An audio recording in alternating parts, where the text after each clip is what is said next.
In a land where history never fades, a name returns to power. This is the story of Bongbong Marcos. Ferdinand Bongbong Marcos Jr. was born on September 13, 1957, the only son of former President Ferdinand Marcos Sr. and First Lady Imelda Marcos. Raised in the halls of Malacañang Palace, he grew up surrounded by power, privilege, and the responsibilities of a political dynasty. He studied abroad, attending Oxford University in the UK and briefly Wharton in the United States. As a young man, he was being groomed to one day follow in his father's footsteps. But history had other plans.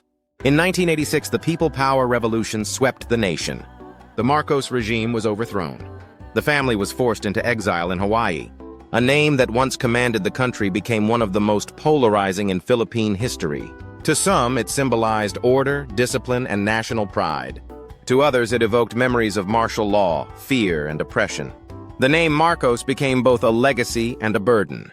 Yet years later, Bongbong returned to the Philippines. Slowly, he rebuilt the family's political capital. He served as governor of Ilocos Norte, then as congressman, and later as senator. While some never forgot the past, others embraced his calm demeanor and pragmatic leadership. He was no longer just the son of a former president.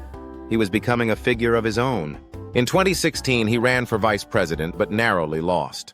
Undeterred, he set his sights higher. In 2022, Bongbong Marcos ran for the presidency of the Philippines.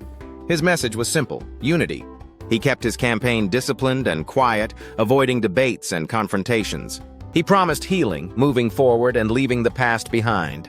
With the support of Sara Duterte, the daughter of outgoing President Rodrigo Duterte, the Marcos-Duterte tandem dominated the elections.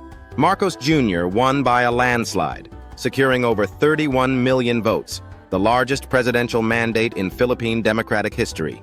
It was a political comeback decades in the making. Now, as president, Bongbong Marcos faces immense challenges. Inflation, food insecurity, education gaps, and global instability test his leadership. He has promised to modernize the agriculture sector, digitalize government services, invest in renewable energy, and improve the transport system. His administration has emphasized economic recovery and resilience in the post-pandemic era. He envisions a future-ready Philippines, one that is competitive, inclusive, and unified. But shadows of the past remain. Questions about his family's legacy, wealth, and historical accountability continue to stir debate. Critics demand transparency. Supporters urge the country to move on. Whether his presidency will be defined by redemption, reform, or repetition remains to be seen.